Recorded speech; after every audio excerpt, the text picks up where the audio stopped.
오늘 우리에게 주신 말씀은 누가복음 15장 22절에서 32절까지의 말씀입니다. 신약성경 121쪽에 있는 누가복음 15장 22절에서 32절까지의 말씀을 함께 찾으신 후에 교독하시고 마지막 절은 합독하시겠습니다.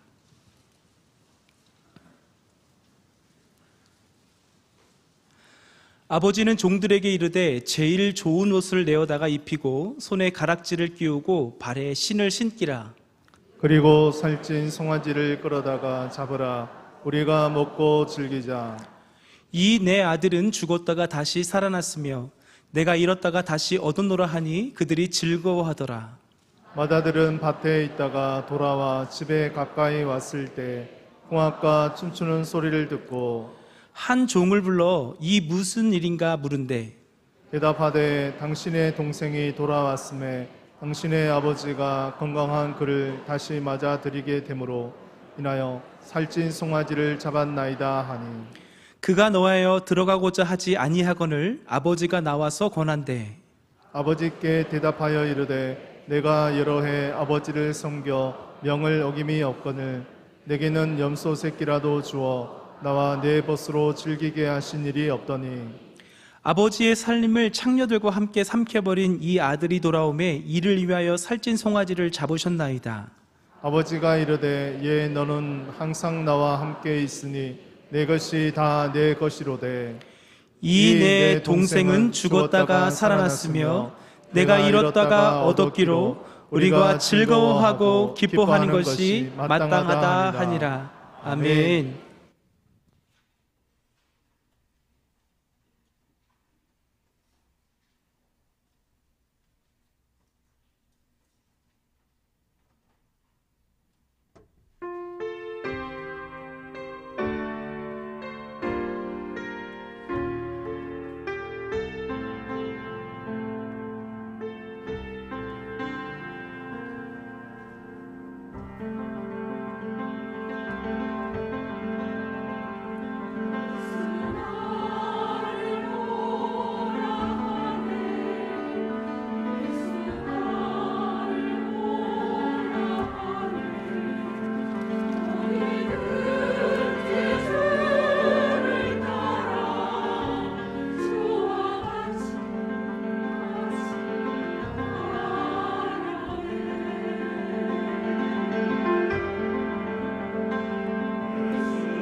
아멘. 어디든지 주를 따라 주와 같이 가려내 우리의 찬양과 예배를 받으신 하나님 감사합니다. 모든 존귀와 감사와 영광을 살아계신 하나님께만 돌려드립니다. 홀로 영광을 받아 주옵소서. 아멘. 아멘. 할렐루야. 왕 되신 나의 하나님, 내가 주를 높이고 주의 이름을 영원히 송축하리이다. 아멘. 시편의 기자는 하나님 안에서 자신의 주어진 삶이 오직 주를 찬양하고 영광의 주님을 송축하는 높이는 일에 일생을 살아가는 그 귀한 고백을 시편 145편 1절에 그렇게 말씀하고 있습니다. 삼성, 오늘 우리 집사님 기도하셨지만 삼성의 신앙을 가지고 오늘도 거룩한 주의 날을 기억하고 주의 전에 나와 주님의 이름으로 내 몸을 산 제물로 내 삶을 주 앞에 올려드리며 예배하는 여러분 모두 위에와 예배를 위해서 준비한 모든 손길들, 우리 찬양 사역자들, 그리고 시연성가대, 그리고 주차위원, 안내, 새가족, 어제 정말 무더운 날씨에 이 성전을 쓸고 닦고 청소한 모든 아름다운 봉사와 섬김의 손길들, 오늘 이 시간에도 병원에서, 특별히 가정의 병석에서 오늘 주일을 기억하고 하나님 앞에 힘든 몸으로 찬양하며 아버지 앞에 때를 따라 돕는 은혜의 보좌 앞으로 나가는 우리 사랑하는 환우들, 귀한 한 분 한 분들 위해, 또 멀리 출장에 나가 있는 사랑하는 귀한 아들, 딸들과 해외 유학 가 있는 아이들, 군에 가 있는 우리 아들, 딸들, 지금도 여러 가지 질병이나 또 삶의 형편에 모여서 삶의 자리에서, 가정에서 예배할 수밖에 없는 믿음의 귀한 보석 같은 모든 이들, 그들 위해 하나님께서 예배로 말미암아 임재하시는 하나님의 임재와 예배 가운데 역사하시는 하나님의 손길과 예배 가운데 말씀하신 하나님의 음성으로 새로운 창조, 변화, 치유, 회복의 역사가 일어나기를 주님의 이름으로 축원합니다. 아멘. 오베론 여러분, 어제부터 오늘 또 다음 주일 마지막 주까지 영아부, 유아부, 유치부, 미취학부가 여름 성경학교를 진행하고 있습니다. 3년 만에 열려서가 아니라 정말 준비된 이 성경학교를 온 우리 교역자분들, 목사님, 전도사님들과 그리고 부장간사님, 교사 선생님들이 정말 헌신의 헌신을, 기도의 기도를 더해서 열어가는 어제 그 성경학교는 그야말로 어린아이들의 축제의 장이었습니다. 얼마나 가슴이 뭉클하고 우리 아이들을 바라볼 때마다, 어제 영아부는 우리 예비 교육관이 없으니까 교육관이 25평이에요. 25평 그 좁은, 실질적인 것은 아이들 여러분 이 수유식 빼면 23평밖에 되지 않습니다. 거기에서 100명이 되는 부모님과 아이들이 할 수 없으니까 어제는 이 성전에서 그 어린 아이들을 데리고 예배를 드리고 하는 모습을 보며 정말 하나님, 이 아이들이 마음껏 예배하고 마음껏 배우고 마음껏 자신의 주신 달란트 끼를 발산할 수 있는 공간, 정말 모리아호를 빨리 허락하여 달라는 기도가 절절해지는 시간이었고, 그 모습을 보는 것만 해도 아주 은혜가 되고 가슴이 짠하고 제가 몇 번이나 눈시울을 붉혔습니다. 여러분의 기도, 여러분의 가슴 가운데 세워져 가는 다음 세대, 이 세대들의 여름 사역을 위해서 기도해 주시고 또 귀한 사랑의 손길까지 더해 주신 여러분들에게 이 자리를 빌어서 다시 한번 큰 감사를 드리고, 여러분 오늘 또 다음 주일 마지막 주까지 이어지는 미취학부 여름 사역과 또 이번 금요일부터 시작되는 유년부 1, 2학년들, 그들은 캠프를 못해요. 1, 2학년들이니까 엄마 아빠 떨어지는 것이 어려워하는 아이들이 있어서 역시 이번 금요일부터 시작되는 우리 유년부 성경학교도 성전에서 오늘 귀한 시간을 가질 수밖에 없습니다. 여러분 그들을 위해서 8월까지 이어지는 모든 사역을 위해서 계속해서 여러분의 아름다운 중보가 계셨으면 좋겠습니다.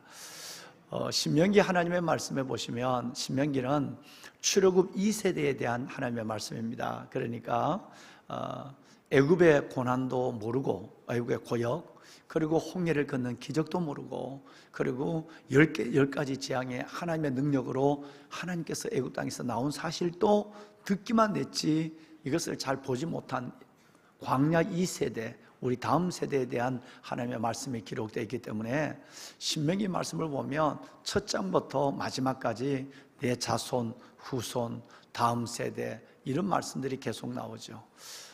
특별히 여러분 4장 9절과 10절 말씀해 보시면 하반절에 이런 말씀이 있습니다.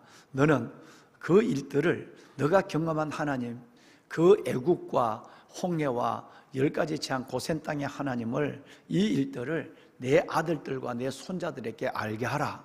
이것을 반드시 우리 아이들에게 가르쳐라 라는 말씀이 있고요, 이 말씀은 바로 다음 절 10절 하반절에도 동일한 말씀으로 이어집니다. 그들이 세상에 사는 동안, 정말 우리 자녀들이 세상에 사는 동안에 하나님을 경외함과 그리고 하나님을 사랑하는 것을 배우게 하고 그 자녀에게 우리 부모는 마땅히 이것을 가르쳐야 한다라고 말씀하고 있습니다. 여러분, 이것이 바로 누구는 하고 누구는 하지 않는 사역이 아니라, 어느 교회는 하고 어느 교회는 하지 않아도 되는 사역이 아니라, 우리 주님은 성경을 우리 모두에게 주신 것처럼 우리 자녀와 손자, 손녀, 후손들에게 반드시 우리 하나님을, 우리 주 예수 그리스도의 엄청난 그 사랑을 가르쳐야만 한다라고 말씀하고 있습니다. 이 사역 반드시 다음 세대를 축복하기 전에는 먼저 앞선 세대를 축복하시는 하나님, 우리 세대를 먼저 이것을 사명으로 깨닫게 하고, 우리 교회처럼 여러분처럼 이 귀한 사명을 위해서 함께 움직일 때 그 안에서 먼저 앞선 세대를 축복하고 그리고 다음 세대를 세우시는 하나님의 큰 역사를 말씀대로 보게 될 줄로 믿습니다. 함께 기도하고 이 귀한 다음 세대를 세우는 반열에 하나님 사명을 가지고 걸어가는 우리 모두가 되었으면 좋겠습니다.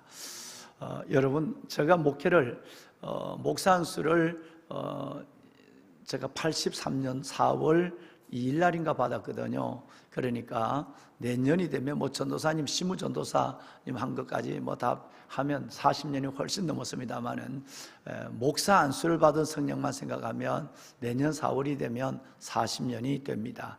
그런데 군에서 또 여기서 여러분들을 섬기는 가운데서 한 본문에 특별히 너무나도 유명하고 너무나도 익숙한 이 누가복음 15장의 탕자의 비유를 가지고 이렇게 3시간, 앞으로 2시간을 더 여러분을 섬기게 될 텐데, 5시간에 가까운 시간을 같은 본문만을 가지고, 그것도 뭐 여러분 구약의 예언서라든가, 여러분 또 시편의 여러 가지 말씀에 짧고 긴 말씀이라든가 이런 것이 아니라 너무나도 익히 잘 알고 계시는 이 말씀을 가지고 5시간을 주일 낮 예배 섬기는 것은 40년 만에 저는 처음인 것 같습니다.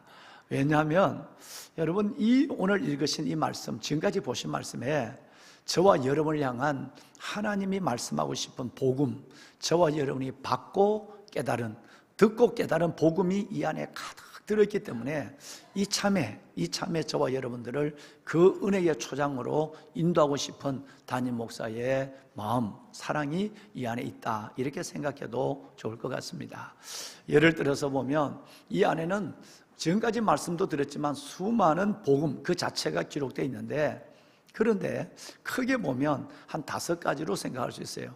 제일 먼저는 뭐냐면 둘째 아들, 이 둘째 아들이 철이 없어서 아버지의 유산을 가지고 떠나서 방탕한 생활을 하고 아버지 품으로 돌아온 것처럼, 저와 여러분, 우리의 과거는 하나님을 알지 못할 때 우리 또한 세상 속에서 우리 세상을 즐기며 세상과 함께 살아가는 우리였지만, 이제 아버지의 사랑을 다시 깨닫고 돌아온 우리의 모습, 둘째 아들을 통해서 저와 여러분이 주님 앞에 손을 들고 회개하며 돌아온 우리의 모습을 발견하는 복음의 첫 단추를 볼 수가 있고요. 두 번째는 아버지의 사랑입니다. 그럼에도 불구하고 다시 내쫓거나 우리에게 따지고 책망하지 않으시고 내 모습 있는 그대로 나를 받아주시고, 단순하게 받아주는 것이 아니라 가락지를 끼워서 아들의 신분을 회복시켜 주시고 옷을 입혀서 그리고 신발을 신겨서 잔치를 베풀므로 말미암아 이 부끄러운 일을 드러내놓고 잔치를 벌이는 아버지의 사랑, 우리를 받아주시는 아버지의 그 어마어마한 은혜, 사랑을 우리는 복음으로 본문을 통해 보게 되는 것입니다. 세 번째는 늘 우리가 고민하고 있는 마다들입니다. 우리는 돌아온 탕자의 모습도 우리 안에는 있고요, 또 돌아와서 하나님 앞에서 교회 안에서 믿음 생활하면서 나도 모르게 마다들의 모습으로 옮겨져 가는 모습을 통해서 은혜, 다른 길로 빠지는 은혜, 그 이외의 길로 빠지는 내 모습을 통해서 은혜로 붙잡지 못하는 내 자신의 모습을 발견할 수 있는 복음의 틀을 우리는 여기서도 발견할 수 있고요.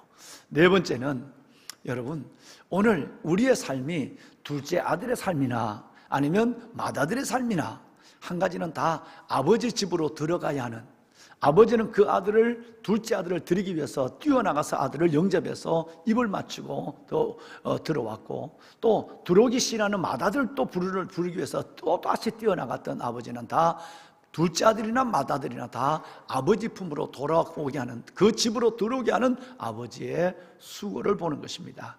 결과적으로 우리의 삶의 여정은 맏아들이 되었든지 둘째가 되었든지 아버지 집, 아버지의 집으로 돌아가는 종국적인 종말론적 신앙을 갖는 것이 오늘 복음 또 하나의 단추라고 볼 수가 있는 것이고요.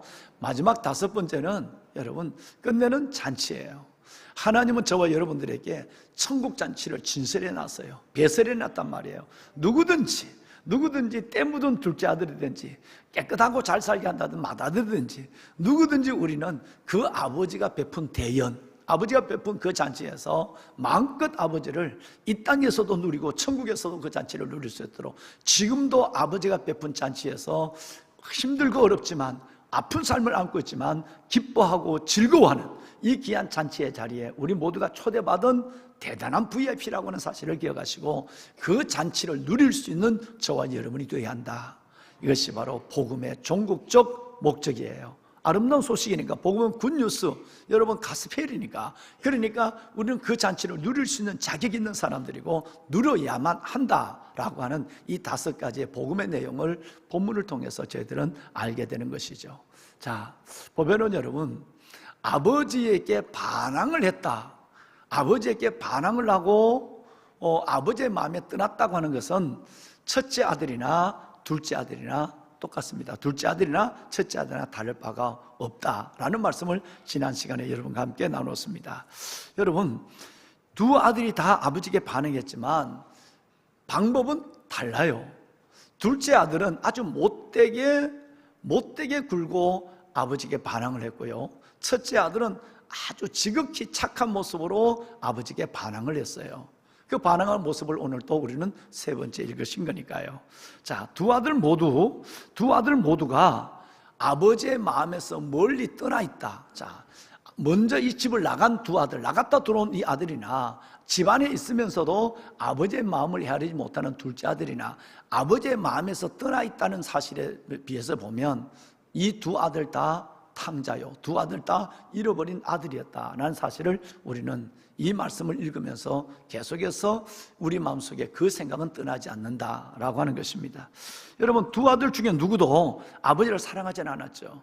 아버지를 사랑하는 것, 즉 아버지가 갖고 있는 아버지의 행복이 내 자신의 기쁨인 것은 두 아들이 아무도 아니었어요. 그 두 아들의 행복은, 두 아들의 목표는 바로 아버지의 행복, 아버지의 행복이, 아버지가 기뻐하는 것, 이것이 나의 기쁨이고 이것이 내 인생의 목표가 아니라 두 아들의 목표는, 두 아들의 관심은 딱 한 군데 있습니다. 둘째 아들도 유산이었고 첫째 아들도 재산이었어요. 오직 이들이 아버지의 사랑을 기뻐하고 아버지의 행복을 인생의 꿈으로, 아버지의 행복을 내 기쁨과 내 인생의 행복으로 생각하는 것이 아니라 오직 아버지가 가지고 있는 것들에 대해서 유산과 재산에만 이 두 아들은 관심을 가지고 있었다는 것입니다. 한 번도 이들은 아버지를 사랑하는 이유를 아버지가 가지고 있는 소유에서 떠나지 아니하고 오직 아버지를 통해서 받을 수 있는 것에만 마음을 고정시키고 있는 것에서 그들은 요동하지 않는 모습을 보게 되는 것입니다. 보배로운 사랑하는 여러분, 자, 그렇다면 이제 둘째 아들은 그렇다 할지라도 여러분, 맏아들의 문제를 좀 더 오늘은 나눠보고 싶습니다. 저는 이 본문을 읽으면서 내 나름대로 하나 생각한 단어가 있습니다. 이게 뭐냐면 맏아들 컴플렉스예요. 맏아들 컴플렉스. 네, 우리 모두가 이 맏아들의 컴플렉스에 쉽게 빠질 수 있고 벌써 맏아들 컴플렉스에 젖어 있으면서도 내 자신이 이걸 컴플렉스로 여기지 아니하고 당연하고 지극히 현상적인 것으로 생각하고 있다고 한다면 오늘 이 본문에서 이 맏아들의 컴플렉스를 다시 한번 생각해 봐야 되지 않을까 하는 마음이 담임 목사 마음속에 간절한 것입니다. 첫 번째 맏아들의 컴플렉스는 뭐냐 하면, 여러분, 내가 착하고 열심 있고 내가 선한 행위로 아버지 집에 있는 이 맏아들의 마음속에는 아버지에 대한 보상적인 여러분 생각, 아버지가 내게 주신 보상적 거래가 내 안에 일어나야 한다고 생각하는 것이 이 첫째 아들 맏아들의 컴플렉스였어요.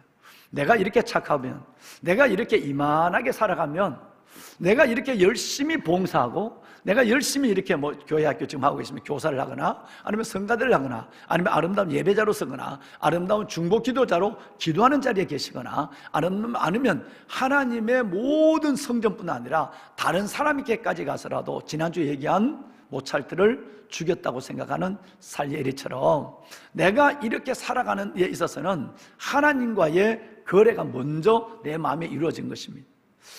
하나님, 나는 훌륭한 음악가가 되고 싶습니다. 내가 작곡을 잘해서 내 음악으로 하나님의 영광을 찬양하고 싶습니다.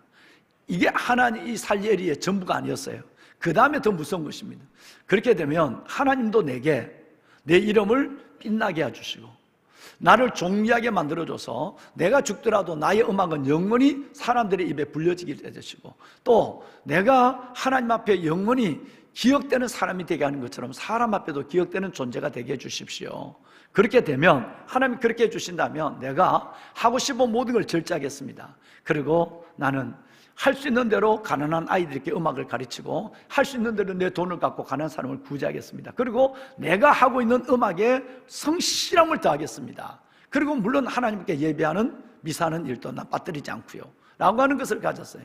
그러면 이 살리엘이의 이 맏아들의 마음속에는 하나님과 벌써 예배를 드리는 것부터 기도하는 것부터 그리고 내가 봉사하는 것부터 섬김과 사랑으로부터 내 안에는 말은 하지 않지만 부끄러우니까 내 안에는 하나님의 거래가 내 안에는 딜을 하는 거예요.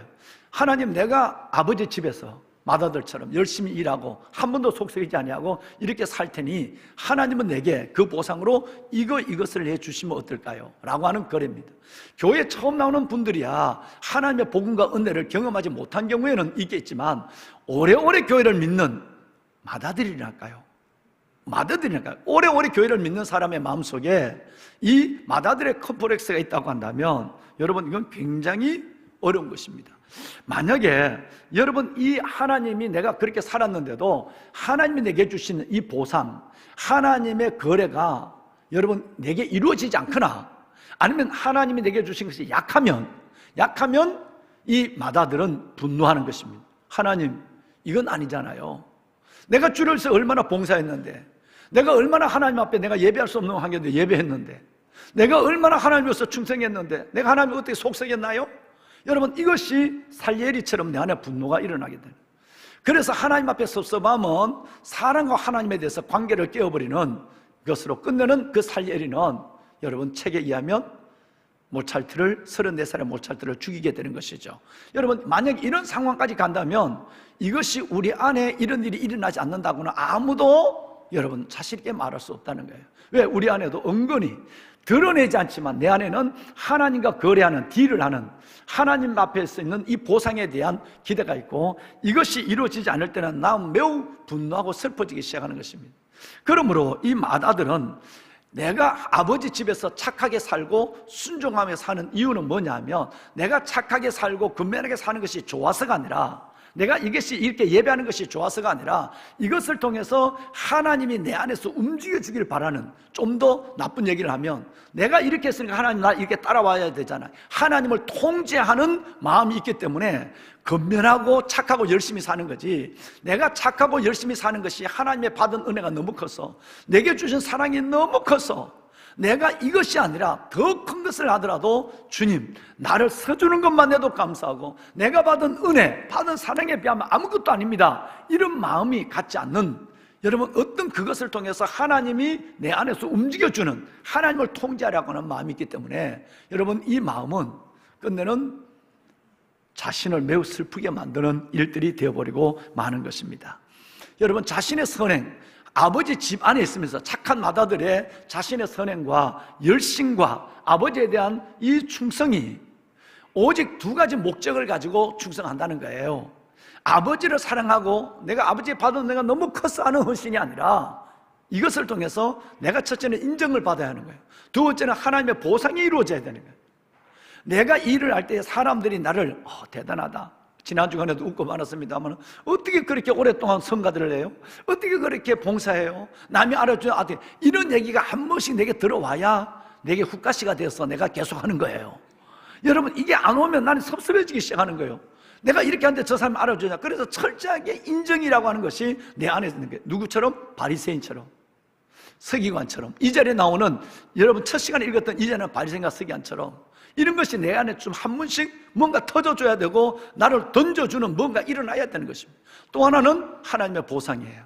내가 하나님이 이렇게 할 때 사람들을 입을 통해서 나를 인정해 주든지, 아니면 그것이 담임 목사 입을 통해서 인정해 주면 더더욱 날개를 다는 것이고, 그렇지 않더라도 다른 사람을 통해서 나를 좀 띄워주든지, 아니면 거기에 상응한 보상이 이루어져야만 되는 것입니다. 이 보상이 없다면 갑자기 여러분 나는 섭섭해지고 분노에 휩싸이게 되는 것입니다. 여러분, 이 부분은 제가 이따 좀 이따 다시 한번 설명하겠습니다. 팀 켈러의 책을 읽다 보면 엘리자베스 엘리엇이 외경을 인용한 성경, 정경이 말고 외경에 있는 성경을 엘리자베스 엘리엇이 인용한 것을 볼 수가 있습니다. 여기에 여러분이 아는 재미난 얘기가 하나 나옵니다.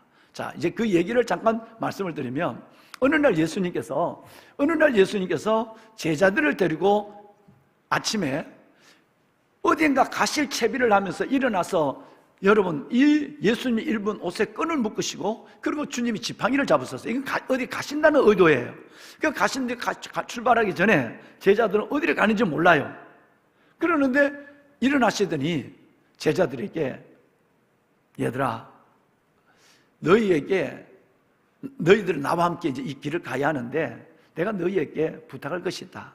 나를 위해서 너희는 돌 하나씩만 가지고 갈 수 없겠냐? 돌 하나씩을 가지고 가자, 이렇게 얘기해요. 그러니까 여러분, 눈치 빠른 베드로는 금방 주위를 살펴보다가 요만한 돌 하나를, 아주 간편한 돌 하나를 여러분 주셔서 그냥 슬쩍 주머니에 끼워 넣었어요. 그리고 어떤 사람은 보면 두 손을 들고 가야 할 돌을 든 사람도 있고, 어떤 사람은 안고 가야 할 바위 같은 돌을 들고 미련하게 걷는 사람도 있어요. 그리고 주님이 Follow me, 나를 따르라, 성경에 나온 대로 나를 따르라고 그랬어요. 자, 그러니까 베드로는 늘 맨 앞에서 예수님을 노래를 부르고 따라가는데 부담이 없어요. 왜? 요만한 돌을 주머니에 집어넣었으니까. 그리고 베드로는 맨 앞장서서 주님을 흥겁게 따라가는 거예요. 근데 뒤에 보니까, 살짝 뒤로 돌아보니까 미르는 한 친구들이, 제자들이 두 손을 들어야 될 돌, 가슴에 안에 들 돌을 들고 어렵게 오는 거예요.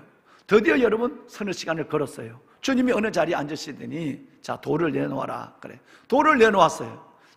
베드로의 작은 돌부터 큰 돌이 여러분 이제 주님 앞에 나왔습니다. 주님이 손을 들었어요. 축사를 한 거죠.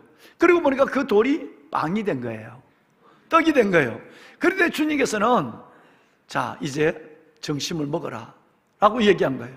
여러분, 그 시간에 제일 정심이 빨리 끝난 건 베드로였습니다.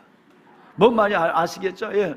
베드로는 요만한 돌, 그 눈치가 빠르니까, 상황에 익숙하니까 요만한 돌을 주머니에 집어넣어서 왔으니까, 여러분, 이 상황이 벌어질 줄 몰란 거예요. 그리고 주님이 축사했는데, 여러분 베드로에게 주어진 떡은 요만한 것인데 여기서 끝나면 괜찮은데 주님이 한마디를 더 하십니다. 얘들아, 각자의 빵만 먹도록 하라. 여러분, 내 이웃의 것을 탐내지 말라는 거예요. 각자의 빵만 먹도록 하라, 이 얘기를 한 거예요. 그러니까 주님이, 여러분, 베드로는 옆에 있는 야곱의 떡을 계속 눈치 보고 지금 먹고 분명히 남을 거니까 그걸 기다리고 있는데 그것도 아니에요. 여러분, 바돌로메의 똘도 그것도 아니에요. 그러니까 베드로는 매우 실망했습니다. 그런데도 주님이 하신 거니까 그러게 됐어요. 여러분, 빵이 남았어요. 먹은 빵이 남았는데 주님은 그걸 어떻게 처리하는가 말도 없이 일어나라. 일어났어요. 그리고 주님이 또다시 끈을 묶으시더니 지팡이를 잡았더니 주님이 두 번째 얘기합니다. 나를 위해서 돌을 하나씩 들어라 그래요. 베드로는 이제는 속지 않죠. 이제는 뭐 여러분, 아, 이거구나. 아우, 내가 왜 이거구나. 그래서 베드로 얼른 몇 발자국, 바로 옆에 있는 돌을 두고 몇 발자국 뛰어가서 이만한 돌을 베드로는 번쩍 들어서 가슴에 배에다 올려놨어요.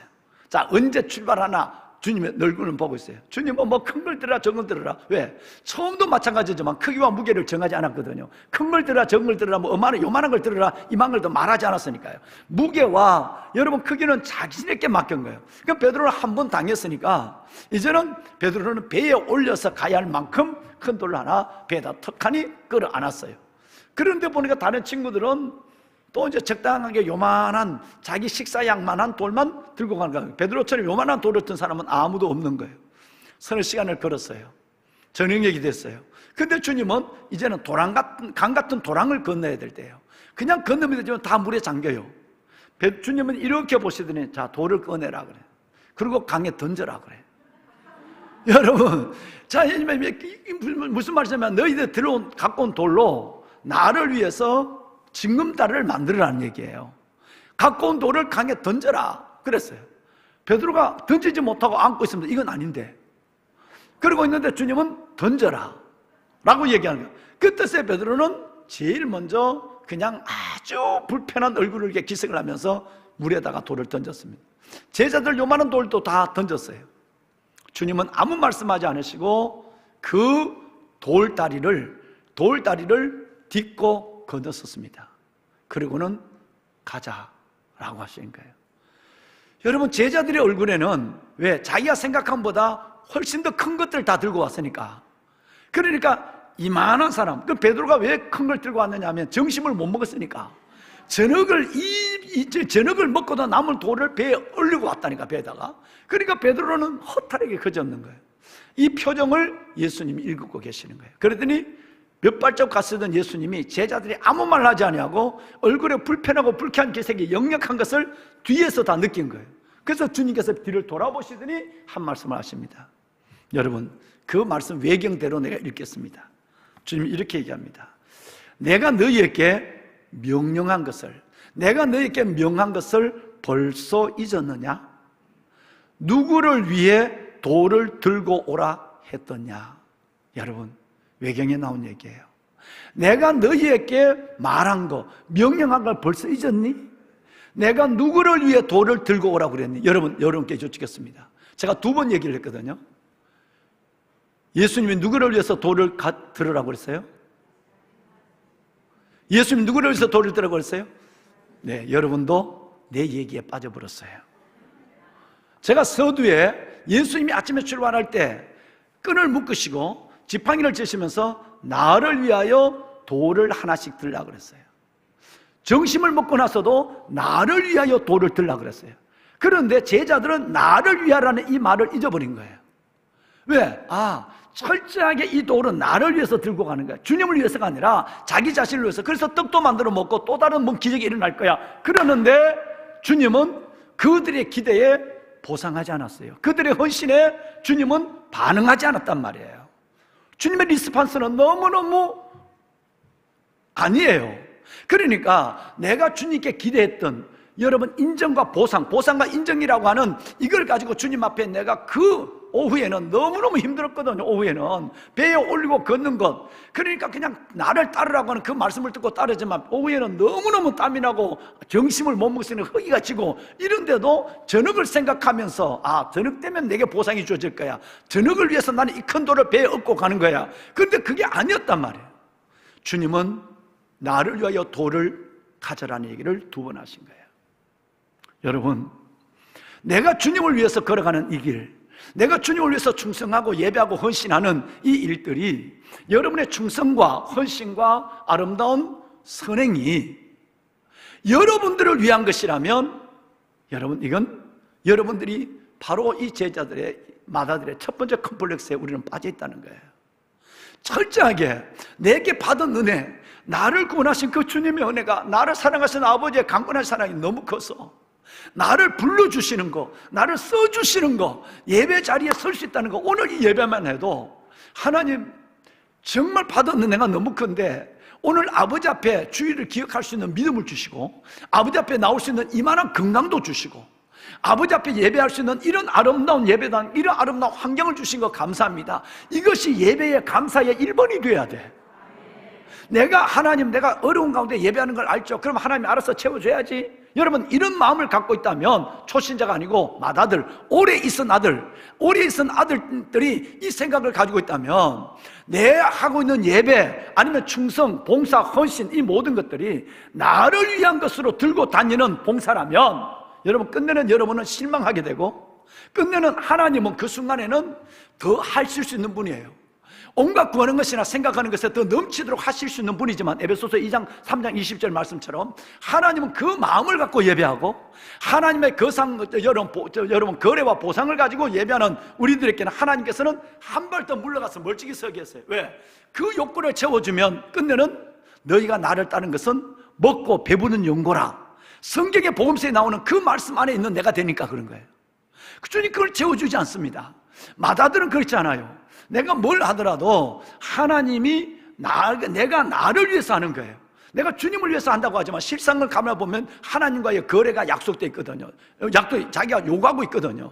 여러분, 이럴 때는 매우 실망하고 섭섭해지고 때로는 분노하게 되는 것입니다. 두 번째 맏아들의 컴플렉스는 뭐냐 하면 우월감입니다. 엘리트 의식이에요. 여러분, 이 맏아들의 이야기를 읽고 또 읽어보면, 오늘 3번 읽으셨잖아요. 담임 목사는 한 100번 넘게 읽었어요. 근래만 해도. 여러분, 이것을 읽어보면 맏아들이 가지고 있는 컴플렉스는 보상을 바라고 인정을 바라고 움직이는, 여러분, 이 컴플렉스, 이게 안 됐을 때 섭섭해하고 분노하는 이 컴플렉스 하나뿐 아니라 그 다음에 컴플렉스가 문제예요. 우월감이에요. 엘리트 의식이에요. 여러분, 그의 얘기를 한번 들어볼까요? 30절 말씀을 보시면 이 맏아들이 뭐라고 얘기하느냐 하면, 동생을 향하여, 동생이라는 말도 안 해요. 창녀들과 함께 아버지의 재산을 먹어버린 동생과 난 달라. 아빠 내 알죠? 나는 창녀들과 놀아난 저 인간과 유가 달라요. 그러니까 그 인간이 내 동생이라는 게 싫어요. 그래서 말을 할 때에 분명히 아버지의 재산을 창녀들과 삼켜버린 동생이 돌아오면 동생이라 해야 되는데, 남의 얘기하듯이 해요. 난 그런 동생이었거든. 내가 이 엘리트, 내가 이 대단한, 이 성실한 내게 너는 내 동생이 될 자격이 없어. 그래서 아예 동생을 빨리버리고 남의 얘기하듯이 당신의 아들, 아버지의 아들, 이 아들이 돌아오면 그랬어요. 여러분, 이 아들은 너무 착하고 여러분처럼 너무너무 성실하고 충성하고 헌신하는 이 일들 속에서 그렇지 않는 사람에 봐서는 드러내고 말하지 않지만 여러분 불편해집니다. 어제 아침에 여러분 8교구가 이 성전을 쓸고 닦았습니다. 아이들이 영아부가 여기서 예배 드렸으니까 영아부 엄마 아버지들이 얼마나 성전을 어지럽게 놨겠어요. 치운다고 치웠지만. 그런데 여러분 8교구가 이 성전을 쓸고 닦는데 얼굴에 기쁨이 가득했어요. 그런데 만약에 여러분, 그런데 그분들 속에 가만히 보면 꼭 성전의 봉사에 나오는 분만 나와요. 안 나오는 분은 1년 동안 안 나올 뿐 아니라 일생 동안 안 나와요. 여러분, 그런 사람이 있어요. 그런데 문제는 내가 늘 얘기하지만 13년 동안 얘기했어요. 일하는 사람이 일 안 하는 사람 때문에 하늘의 상을 잃어버립니다. 여러분, 그렇게 봉사를 해놓고 세상에 내가 아는 그 구경은 왜 안 나와? 집에 있는 걸 뻔히 봤는데 그 사람 왜 안 나와? 내 마음도 고생해. 여러분, 일하는 사람이 일 안 하는 사람 때문에 기쁨을 잃어버리고 상을 잃어버린다니까요. 왜? 내 안에는, 아니면 내 안에는 은근히 그래, 그게 믿음이야. 목사님이 얼마나 수없이 얘기했는데 그것도 몰라. 아이고, 정말 말이 안 돼. 여러분, 그 사람들, 내가 봉사하는 만큼 봉사하지 않는 사람, 내가 예배하는 만큼 예배하지 않는 사람, 기도하는 만큼 기도하지 않는 사람을 바라볼 때 드러내놓진 않지만 그 사람에 대해서는 저 동생들은 아니야.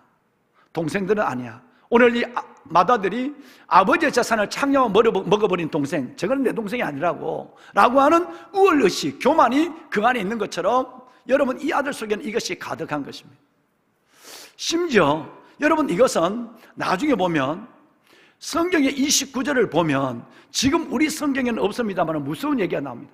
원어, 헬라어 원어와 NIV 영어 성경에 보면 look이라는 말이, 아버지에게 대답할 때 look, all these years, 모든 여러 해 동안에 I've been saving for you. 내가 얼마나 당신을 위해서 내가 수고를, 봉사를 했는지 당신이 아세요. 그런데 이게 무서운 거는 여러분, 왜 우리 성경에 이걸 받드는지 난 이해가 안 돼요. 여러분, 이 말이 얼마나 무서운지 아세요?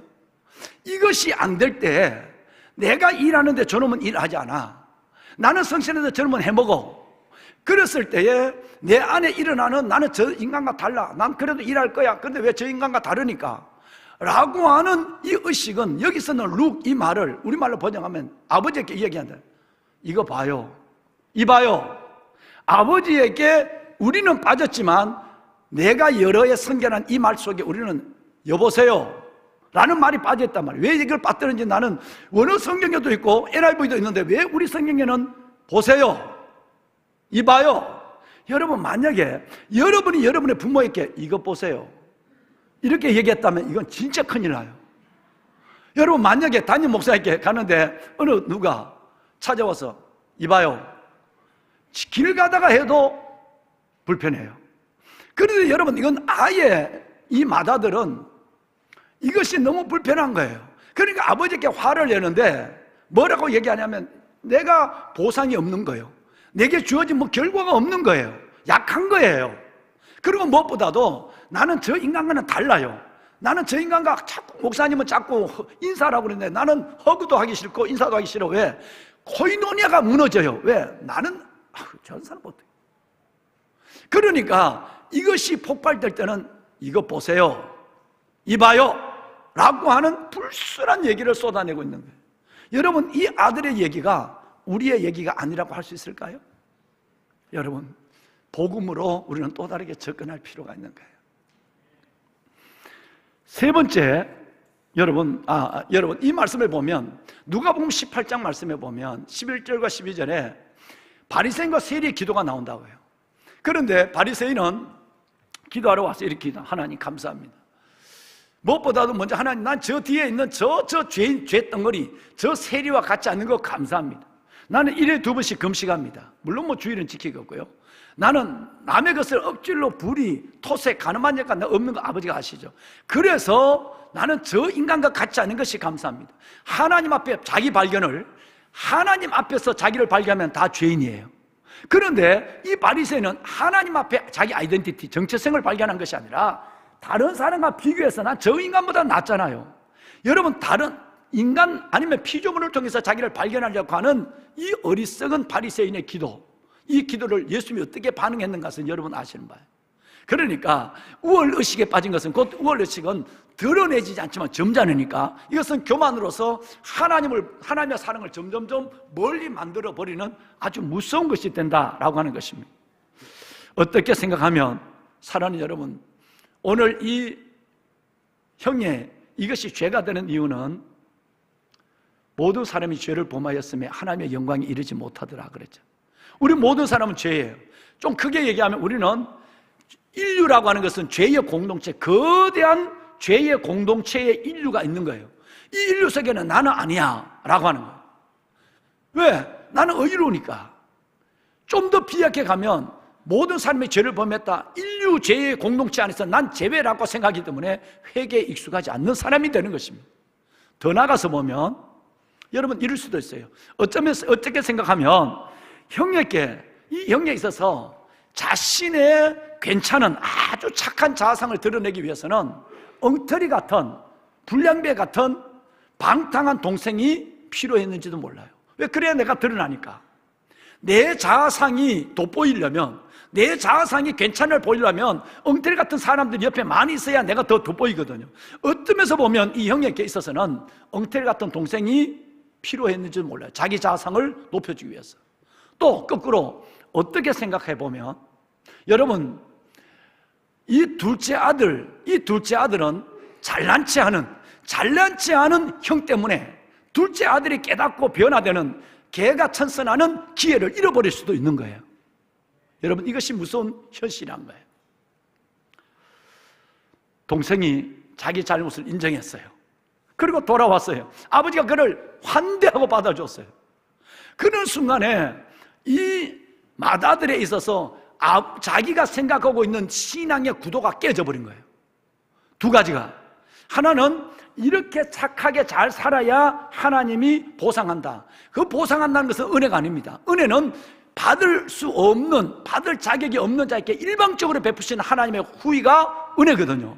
그런데 내가 이렇게 하니까 하나님 나 이렇게 해줘야 돼 라고 하는 생각이 딱 정리되어 있고, 나는 저 인간, 저 동생의 무리들과 같이 하나 라고 하는 생각을 갖고 있는 형이 한순간에 이 구도가 머리가 깨져 버렸다니까. 뭐냐면 그 동생이 돌아왔다는 거 아니겠어요? 그런데 아버지가 받아줬다는 거 아니겠어요? 내쫓지 않고.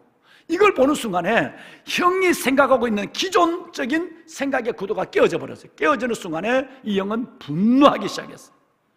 자기의 기존 구도가 깨어지는 순간에 분노하는 거예요. 여러분, 참으로 참기 어려웠어요.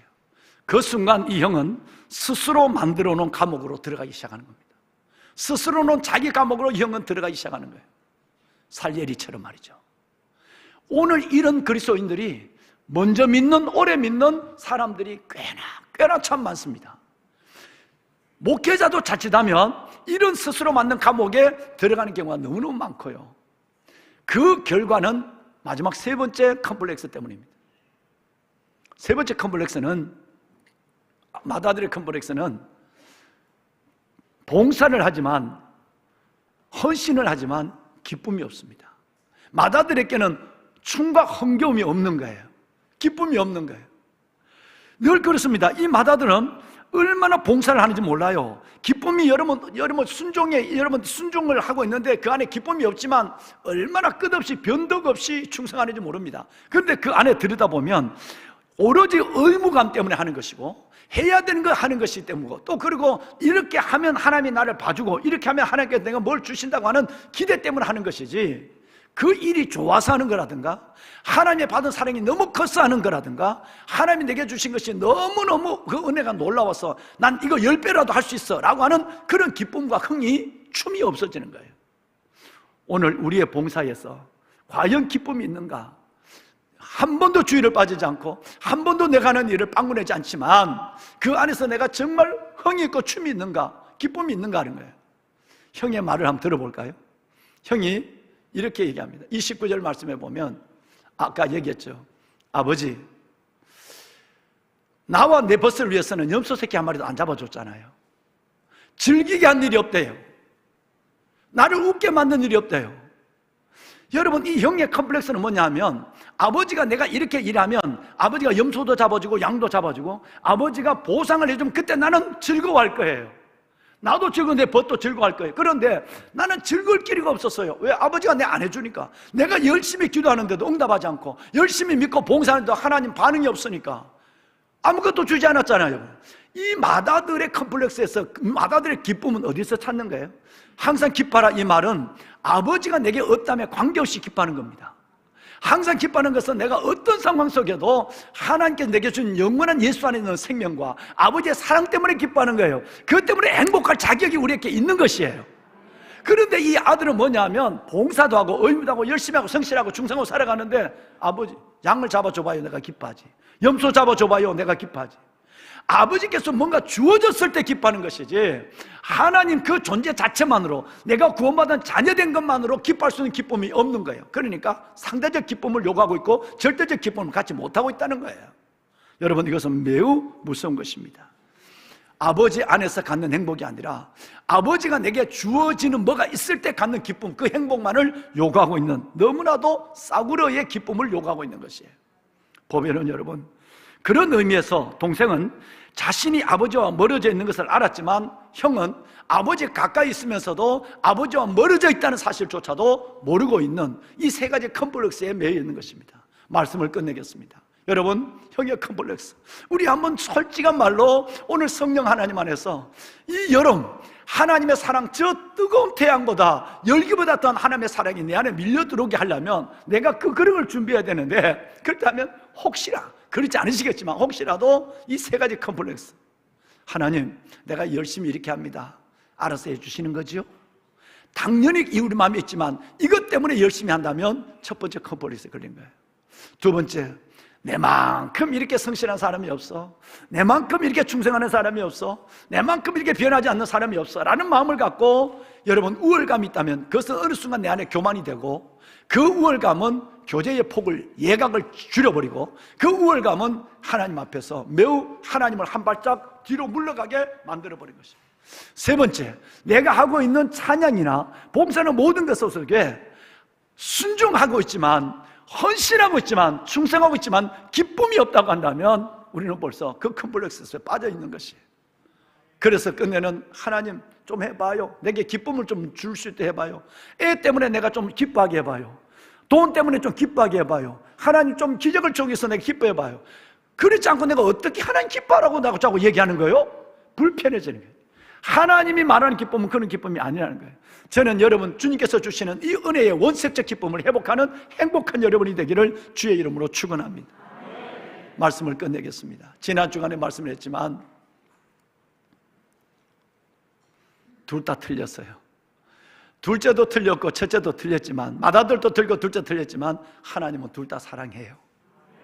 그 증거가 둘째가 돌아올 때도 달려나가서 마주했고요, 맏아들이 안 들어오려 할 때도 그 맏아들도 잔치에 들어와야 될 하나님이 사랑해야 하는 아들이니까 달려나가서 들어가자라고 얘기한 거예요. 만약에 맏아들을 사랑하지 않는다면 아버지가 달려나가지도 않았어. 여러분, 둘 다 틀렸지만 둘 다 하나님은 사랑하십니다. 또 하나는 여러분, 진짜 형님을 우리에게 보내주었어요. 누가복음 15장 말씀을 읽어보시면 첫째는 잃은 양, 두 번째는 잃은 동전, 세 번째 잃은 아들 이야기가 나와요. 첫째 잃은 양을 찾으려고 목자가 99마리의 양을 두고 바보처럼 한 마리를 찾으러 나갔어요. 죽었을지도 모르는데, 벌써 사제의 밥이 됐을 수 있는데, 동전 하나 찾으려고 온 집안을 그 여인은 다 뒤집어서 하나를 찾아냅니다. 그런데 세 번째 이야기, 오늘 읽으신 얘기는 집 나간 아들을 찾으러 간 사람이 아버지도 형도 없습니다. 생각 같으면 아들이, 이 맏아들이 동생을 찾으러 갔으면 얼마나 아버지가 기뻐했을까. 근데 가지 않았거든요. 그런데 예수님은 절묘합니다. 예수님은 너무너무 놀랍습니다. 여러분, 오늘 본문에 찾아온 이 아들을 찾으러 간 사람이 없는데, 진짜 참 정말 제대로 된 아들, 진정한 형이 우리를 찾으러 우리 있는 자리로 오셨어요. 저와 여러분이 탕자가 될 수 있고 맏아들이 될 수 있는 우리, 그 아버지의 보내심을 받고 그 아버지의 보좌에 있던 그 형이 우리를 찾아오셨다는 거. 2000년 전에 그분이 우리 있는 곳으로 와서 우리를 찾아서 아버지의 잔치로 데려가려고 그분이 오셨습니다. 그분이 바로 맏아들, 그분이 바로 둘째 아들 나를 사랑하시는 우리 주 예수 그리스도십니다. 참형이 왔어요. 여러분, 아벨에 있어서 가인도 참형이 아니에요. 가인도 내가 동생을 지키는 사람입니까? 하나님께 대들었어요. 오늘 이 맏아들도 아버지 한 번도 나를 기쁘게 하지 않았잖아요. 이놈이 돌아왔는데 뭐 잔치를 한다고요? 여러분, 오늘 나오는 이 맏아들도 진짜 맏아들이 아니에요. 아벨의 형 가인도, 아벨을 동생을 죽인 가인도 진짜 형이 아니에요. 그런데 우리에게는 진짜 형이 있어요. 그분이 예수님. 진짜 그 형은 아버지, 내가 내려가서 내 이 아들들을 안고 오겠습니다. 그리고 2000년 전에 내려와서 우리를 위해 죽으시고 그리고 부활하심으로 저와 여러분을 아버지의 잔치로 이끌어 가시는 놀라우신 주님이십니다. 그분이 저와 여러분이 사랑하는 예수님이십니다. 그분의 손을 붙잡고 이제는 우리 둘째도 첫째도 되지 말고 아버지의 사랑하는 자녀가 되어서 그분의 품에서 그분을 누리는 우리 모두가 될 수 있었으면 좋겠어요. 주님 감사합니다. 멀어져 있기는 둘째나 맏이나 똑같이 아버지의 마음을 잃지 못하는 가운데 떠나 있기는 멀어져 있기는 똑같은 잃어버린 아들들이었습니다. 내 안에 나도 모르는 하나님, 둘째는 그래도 아버지 앞에 돌아와 아버지의 잔치에 있지만 마땅히 잔치에 있어야 될 기쁨을 가져야 하고, 하나님 우월감이 아니라 섬김을 가지고 하나님 아버지의 일들을 감당해야 될 우리가 보상의 심리가 아닌 주님의 주신 은혜와 사랑이 너무 커서 그 사랑과 은혜에 이끌려서 하나님 이렇게 충성하고 봉사하고 헌신해야 될 우리가 맏아들의 컴플렉스에 매여 있을 때가 간혹 있습니다. 주님, 이제는 그 맏아들의 컴플렉스에서 떠나게 하여 주옵소서. 둘 다 틀렸지만 둘 다 사랑하시는 주님, 우리에게 진정한 형을 보내주신 것을 감사합니다. 우리를 위하여 그 형, 진정한 아들, 아버지의 맏아들, 아버지의 독생자 예수를 보내주어서 우리가 그